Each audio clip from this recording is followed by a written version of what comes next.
আসসালামু আলাইকুম বস, তাহলে আমরা আজকে কি বানাচ্ছি? ওকে, ওয়ালাইকুম আসসালাম। আমরা বানাচ্ছি আজকে মকা পট। এটা খুবই একটা ট্র্যাডিশনাল কফি মেকারটাও খুব একটা সুন্দর লুকস দেখতে পাচ্ছেন। একটা ফিল্টার বাস্কেট আছে, একটা টপ চেম্বার আছে, আর এখানে হচ্ছে একটা বয়লার। সো এখানে মেইনলি আমরা গরম পানি দিয়ে দিব আগে থেকে। আপনি চাইলে কিন্তু এখানে ঠান্ডা পানিও দিতে পারবো, কিন্তু সেক্ষেত্রে আপনার সময়টা বেশি লাগবে।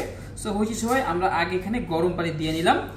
এটা মূলত এসপ্রেসো বানানোর জন্য, যাদের বাসায় বা যারা কফি শপের স্টাইল এসপ্রেসো বানিয়ে খেতে চায় কিন্তু মেশিন নাই, তারাই মূলত এই মকা পটের সাহায্যে কিন্তু কফিটা বানিয়ে খেতে পারে। এই কফি মেকারটা আবিষ্কার হয়েছে আজ থেকে প্রায় অনেক বছর আগে, লাইক 1933 সালের দিকের একটা ঘটনাতে এই মকা পটের আবিষ্কার। এইটার মধ্যে থাকবে হচ্ছে গ্রাইন্ড করা কফি, যেটা হচ্ছে মিডিয়াম গ্রাইন্ড সাইজ। আমরা যে এসপ্রেসো বানাই ওই সাইজেই গ্রাইন্ড করলেই হয়ে যাবে। আর এটার মধ্যে থাকবে গরম পানি। আমরা আপনাকে দেখাচ্ছি কিভাবে। এই যে কফি বিনটা এখন আমি নিচ্ছি। আচ্ছা বস, হ্যাঁ, কফি বিনের জন্য কি কোনো মেজারমেন্ট আছে? হ্যাঁ, এই যে এটা হচ্ছে সিঙ্গেল। এর থেকে কিন্তু বড় সাইজের কিন্তু মকা পট হয়, যেমন একসাথে 3 কাপের জন্য, একসাথে 4 কাপের জন্য। সো আমরা মূলত 1 কাপের জন্য বানাবো, যেটা সর্বোচ্চ লিমিট 50 মিলিলিটার, মানে 50 ml পরিমাণ লিকুইডটা বের হবে। সো এই চেম্বারে 6 থেকে 7 গ্রামের বেশি কফি বিন হবে না। সো আমরা তাহলে 6 গ্রামে নিই আর কি।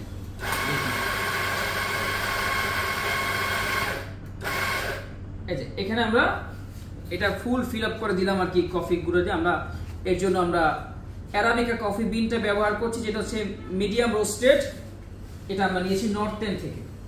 সো একটু জাস্ট হালকা একটু টেম্পারেচার ব্যালেন্স, এটা অপশনাল আর কি, একটু টেম্প করে নিলাম আর কি উল্টাভাবে, যাতে একটু ভালো করে একটু অ্যারোমাটা আমি পাই। ওকে, সো আমাদের কফি বিন নেওয়া হয়ে গেল। এখন এটা কিন্তু অবশ্যই মেক শিওর আপনার হাতটা যাতে তাপ না লাগে, এই কারণে আমি একটা তাওয়াল ব্যবহার করি জাস্ট। ওকে, হ্যাঁ।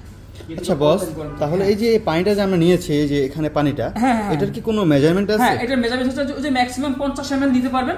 লাইক ধরেন আপনি যদি একদম কফি শপের স্টাইল এসপ্রেসো বানাতে চান, তাহলে আমরা একটা এসপ্রেসোতে পানি থাকে কতটুকু, 30 ml লিকুইড থাকে না? 30 ml। আপনি চাইলে কিন্তু এখানে 30 ml এর মতো লিকুইড দিয়েও এসপ্রেসো বানাতে পারবেন। আবার যদি আপনি চান আপনি একটু আমেরিকান স্টাইল বানাতে চান, সেক্ষেত্রে পানি পরিমাণ একটু বাড়ায় দিলেন, তখন আবার আমেরিকানের মতো হয়ে যাবে।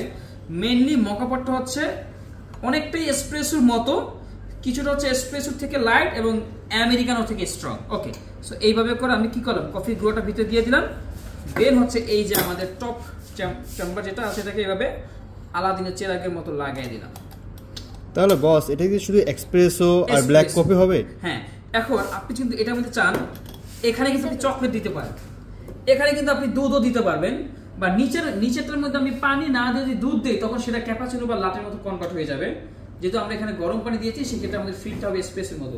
আবার অনেকে কিন্তু মকা বানায়, মানে চকলেট কফি। সো এখানে যদি আমি চকলেট দিয়ে দিই, তখন এসপ্রেসোর ফিলটা চকলেট আসবে। সো আমি চাইলে কিন্তু সেটাও করতে পারি, একটা কিটক্যাট দিয়ে দিব নাকি ভিতরে, ওটাও করতে পারি আর কি।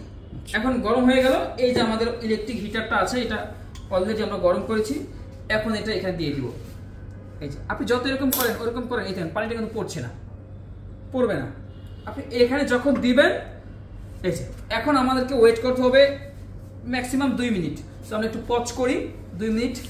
আচ্ছা বস, যদি আমরা এক্সপ্রেসো বের করার পরে যদি মিল্ক স্টিম করে, তাহলে কি আমরা লাতে, তারপরে ক্যাপাচিনো, ফ্ল্যাট হোয়াইট বানাতে পারবো? হ্যাঁ, ওকে, তাহলে আমরা একটা লাতে বানাই এই মকা পট থেকে আজকে। ওকে ওকে, সেক্ষেত্রে আমাদের লাগবে কি, একটা মিল্ক লাগবে, আর একটা মিল্ক ফোমিং করার জন্য একটা ইয়ে লাগবে। সেক্ষেত্রে আমরা একটা ফ্রেঞ্চ প্রেস আছে আমার কাছে, দেখুন আমি দেখাচ্ছি, আমার কাছে আছে ফ্রেঞ্চ প্রেস। এটা কি ফ্রেঞ্চ প্রেস? এটা একটা ফ্রেঞ্চ প্রেস। এটাও কিন্তু একটা কফি মেকার। এটাতে আমরা কি বানাই, এটাতে ব্ল্যাক কফি বানাই। এটার হিস্ট্রি আরো বেশি হিস্ট্রিক্যাল। এটা প্রথম এডিশন আসছিল প্রায় 1852-55 সালের দিকে। তখনকার তো এসপ্রেসো মেশিন ছিল না, তাই মানুষজন কি করতো, এই টাইপের মেকারের সাহায্যে কফি খেত, যারা ব্ল্যাক কফি। আপনি যদি হলিউডের মুভি দেখেন, দেখবেন যে নায়ক নায়িকাদের রুমের পাশে এরকম দু একটা মেকার সিনেমার মধ্যে দেখা যায়। মানে এগুলো এত বেশি জনপ্রিয় ছিল এক সময়। ওকে, এখন আমরা কি করবো, যেহেতু আমরা লাটে বানাবো বা ক্যাপাচিনো বানাবো, সেক্ষেত্রে আমাদের দুধ লাগবে। এখন দুধটা আপনি চাইলে চুলায় গরম করতে পারেন, আপনি চাইলে মাইক্রোওভেনে গরম করতে পারেন, বা আপনার অ্যাজ ওয়েল আপনি যেভাবে চুলা হিট বা গ্যাসের সাহায্যে। সো আমরা এটাকে মাইক্রোওভেন করি নাকি, যেহেতু আমরা কফি মেশিন ছাড়া আজকে বানাচ্ছি।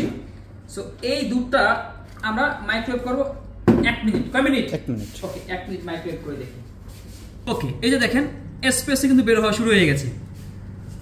এই যে সুন্দরভাবে এই যে হিটের সাহায্যে ফোর্স করে যেমন আমরা এসপ্রেসো তৈরি করি, ঠিক সেম ভাবে মকা পটটাও ভিতর থেকে একটা তাপ হিট দিয়ে এইভাবে মূলত এসপ্রেসোটা তৈরি করে। এটা কিছুক্ষণ পরার পর আপনি বুঝতে পারবেন, এই দেখেন এসপ্রেসো হচ্ছে, একদমই লুকস লাইক এসপ্রেসোর মতো না, সুন্দর। যেটা পরিমাণ এখানে আমি প্রায় 30 থেকে ম্যাক্সিমাম 40 ml এর মতো হবে। এই যে ফাইনালি এরকম পড়বে, তার মানে কি এটা পড়ার ইঙ্গিত দিচ্ছে যে হ্যাঁ আমাদের কফিতে আর কিছু নাই। তাহলে কি এখানে তিনটা লেয়ার থাকবে? এখানে অ্যাজ ইউজুয়াল তিনটা লেয়ার হবে না, এখানে দুইটা লেয়ার হতে পারে, মানে ক্রেমার লেয়ারটা দেখেন একদমই সীমিত। এটা আমি এখানে কনভার্ট করি, এই দেখেন মকা পট আমাদের রেডি হয়ে গেল। এখন এই দেখেন এসপ্রেসো আমি এই কাপে দিলাম, এটা কিন্তু এসপ্রেসো থেকে কিঞ্চিত লাইট মনে হচ্ছে না? আর আমেরিকানো থেকে কিঞ্চিত স্ট্রং। সো আমরা এই যে এসপ্রেসোটা নিয়ে নিলাম, এখানে দুইটা পার্ট, ক্রেমার লেয়ারটা অত ভালো আসে না। আর এখানে দেখেন দুধটা আমি লাটের মতোই 60 ডিগ্রি গরম করে নিলাম, মিল্কটা ওভেনের সাহায্যে, যেহেতু লাটে ক্যাপাচিনো। তাহলে বস, তাহলে এটা কি বলবে? এটাকে আপনি এসপ্রেসো বলবেন, এসপ্রেসো। আর তাহলে মোকা পট এসপ্রেসো। আর এখন এই মিল্কটা আমি ফ্রেঞ্চ প্রেসে দিয়ে দিব ফোমিং করার জন্য। অনেকে বলে যে বাসায় বসে কফি শপের স্টাইলে কিভাবে আমরা ক্যাপাচিনো কিংবা লাতে বানাবো। এই দেখেন এটা খুবই ইজি, আমি কয়েকবার প্রেস করি, দেখেন ফ্রেঞ্চ প্রেস দিয়ে 1 2 3 4 5 6 7 8 9 10, আমি 10টা প্রেস করলাম। এখন দেখো যে আমাদের ফোমিংটা কেমন হয়েছে। আমরা তো পিচারে করি না, যেটা পিচারটা ছোট ছোট পিচারটা, এই দেখেন এখানে দুধটা কিন্তু একদম পারফেক্ট একটা ফোমিং মনে হচ্ছে আমার কাছে। পিচার ওই যে দুধ ঢালি,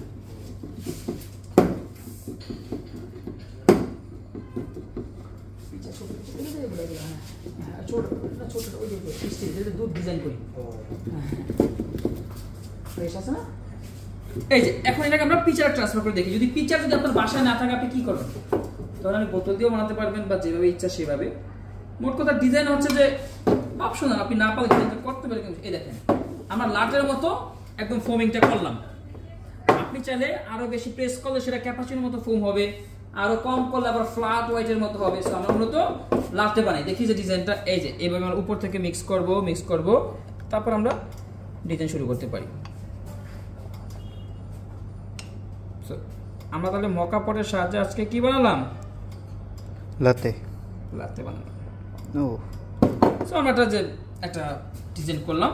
সো আজকে আমাদের তাহলে জানা হলো মকা পট কফি মেকার ব্যবহার করে কিভাবে কফি শপের স্টাইলে একটা ক্যাপাচিনো কিংবা একটা লাটে আপনি বাসায় বসে বানিয়ে খেতে পারেন কিংবা প্র্যাকটিসের জন্য খেতে পারেন। আচ্ছা বস, যদি একটু কষ্ট করে আবার যদি আমাদের ইকুইপমেন্টগুলোর সাথে যদি পরিচয় করে দিতেন। সো আমাদের প্রথমত এসপ্রেসো বানানোর জন্য জানা লাগবে কি? মকা পট, আর কফির পরিমাণ লাগবে 6 থেকে 7 গ্রাম, পানি লাগবে 30 থেকে 40 ml। তারপর দুধ ফোমিং করার জন্য লাগবে কি? French press coffee maker.